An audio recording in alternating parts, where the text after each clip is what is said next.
Yo, what's up guys? Welcome to my YouTube channel. Si Kuya G na naman. Samahan nyo na naman ako magtakutan ulit tayo dito. So, yung panonoodin natin ngayon is Top 5 Ghost Caught on Camera. Hindi matahimik na kaluluwa. Galing to kay Ghost Bumps. Top 5. Subscribe nyo yung channel niya. At huwag nyo rin kalimutan subscribe yung channel natin para marami tayong video na gawin pa. Samahan nyo ko palagi sa panonood. So tara, umpisan na natin to.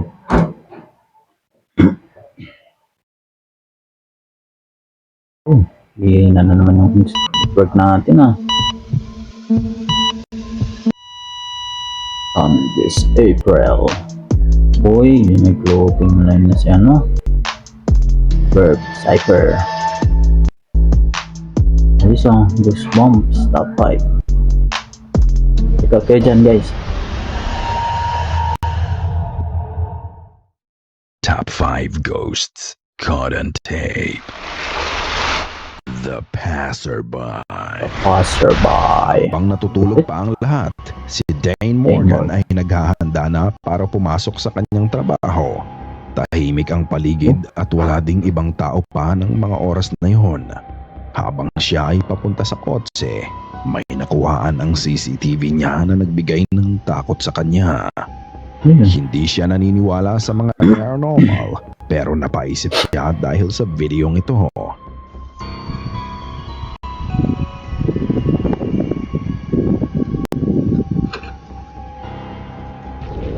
Uy. Ano yun? May lumitaw na parang kulay puti. Habang siya ay naglalakad patungo sa kotse, bigla na lang lumabas ang transparent figure ng lalaki mula sa damuhan. Parang gangster Ito ay mabilis na nagmanifest at mabilis din naglaho. Parang ginaya ng entity ang galaw ni Dane, pero ito ay patungo sa kabilang direksyon. Walang kahit sinong tao ang nasa paligid niya, kaya sino o ano ang nakita sa camera niya? Is it a ghost or a reflection? Nagpatuloy pa din si Dane sa kanyang ginagawa dahil hindi pa pero siya nawala nangyari sa kanya ng mga oras na yun. Ano sa tingin mo, Goosebump? Ikaw na ang magpasya sa iyong nakita. Kayo na magpasya guys. I-comment nyo na dyan kung ano yun. The Burning Man. Ang susunod na video na inyong papanood ay ng Mario Ramsey. Isang trahedya ang kanyang nasaksihan nang masunog ang ilalim na bahagi ng gusali sa tapat ng tinitiran niya. Katulad ng iba, kapag may ganitong mga nangyayari, ang unang gagawin nila ay maglabas ng cellphone at i-record ang nagaganap sa harapan nila. Ganyan ngayon kahit may mga aksidente. Well, stress mo na bago mo record. May nakita siya na siguradong nagpatayo sa mga balahibo niya. Algo mo yun. Latin ba yan? Espanyol. 3:30 AM. Yun may parang may hugis tao. Tinutok ni Mario ang camera sa bintana sa ilalim ng gusali. Malaki na may tao. Unti na itong kinakain ang nasa paligid niya. Wala. Ngunit nakita mo ba yon? Habang nakatutok ang camera sa bintana, isang silhouette ng lalaki ang lumalapit sa bintana. Parang nakita niya si Mario na nire-record ang nangyayari.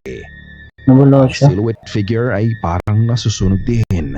Maya-maya pa, bumagsak ang nasusunog na imahe ng lalaki at dito na nakat ang video.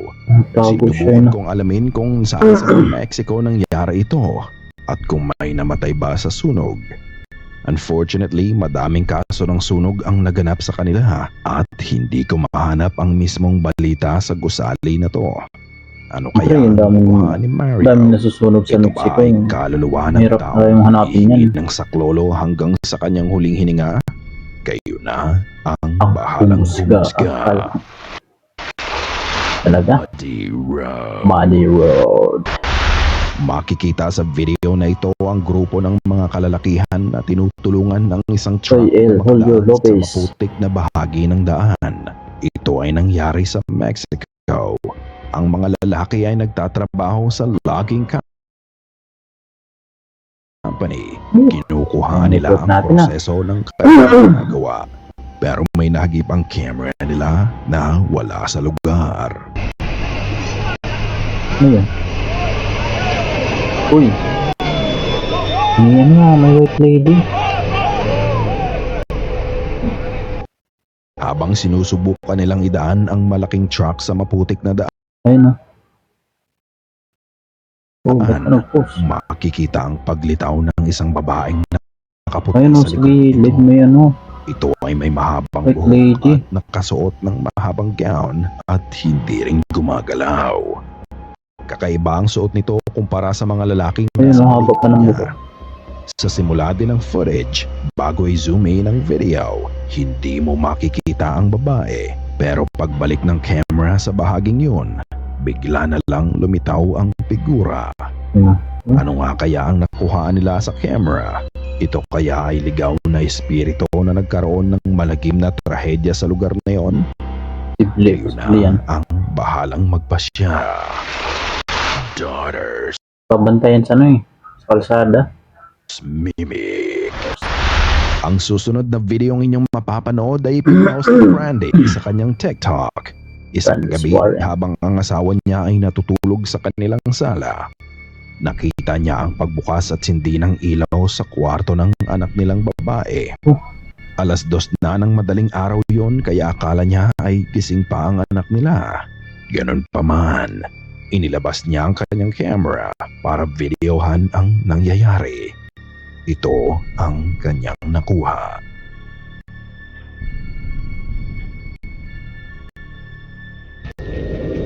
Oh, may sumilip. Kulay puti. Nakasara ang kwarto ng anak Ano niya. yun, ilaw? Bigla itong bumukas ng bahagya at namatay ang maliwanag na ilaw sa kwarto. Ano, Pagkatapos yung ilaw? noon, May isang sumilip. maputing mukha ang sumilip mula sa kwarto. Habang unti-unting Oh. nawawala ang mukha, unti-unti namang nagmamaterialize ang dark apparition sa mismong harap niya. Makikita sa Ayun. harapan ng kwarto ang May anino. pagbabas ng maitim na anino. Mas kapansin-pansin ang binti nito na humaharang sa ilaw na Ang nanggagaling sa lalim mo, kwarto. kitang-kita yung anino. Maya-maya pa, ito ay nawala na. Ano sa tingin mo ang Oh, yung nakuhaan creepy sa ng bahay video nila. ng asawa ni Brandy? Ito nga kaya ang mimic ng anak niya? Ikaw na ang humusga. Anak na ba yun? Baka may nawala sa ano. Normal session. Anak. May mga grupo ng mga tao na nagbabayad para makapunta sa isang haunted place at ma-experience ang mga paranormal activities. Yung balupit During yun, no? the tour, iikot kayo ng guide sa mga aktibong parte ng bahay para kumuha ng mga pictures at mag-video.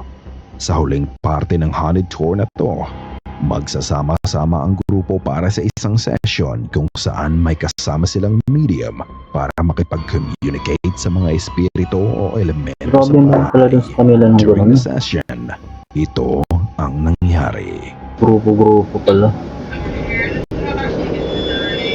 Uy, may gumalaw sa likod oh.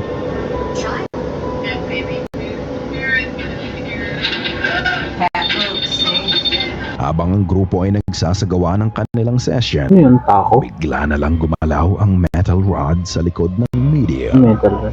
At di Kala ko nagtagal paluin ito siya ay eh. umangat at bumagsak malapit sa kanya.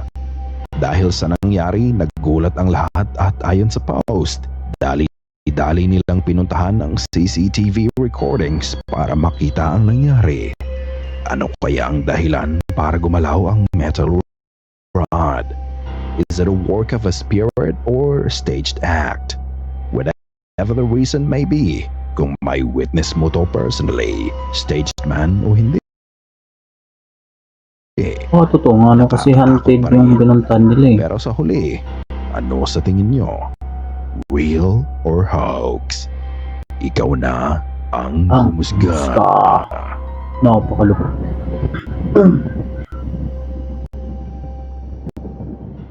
Sana ay kinilabutan ka sa mga video na aming itinampok ngayong gabi. Kung may nais kang iba, Wow, napakalupit sa kanila, no? Pwede pala yun. Marami din pala sa kanila yung grupo-grupo na nag-i-explore, no? Eh, kaya dito sa atin pa, isa-isa lang. Isa, dalawa. Pero sa kanila may parang tour talaga. Napakalupit. Parang nagbabayad sila sa ano, mga haunted na house. Haunted place. Napakalupit talaga, guys. So, yun na nga. Maraming salamat sa panonood at sinamahan nyo na naman ako kahit maagang maaga. Hanggang sa muli, guys. Peace out.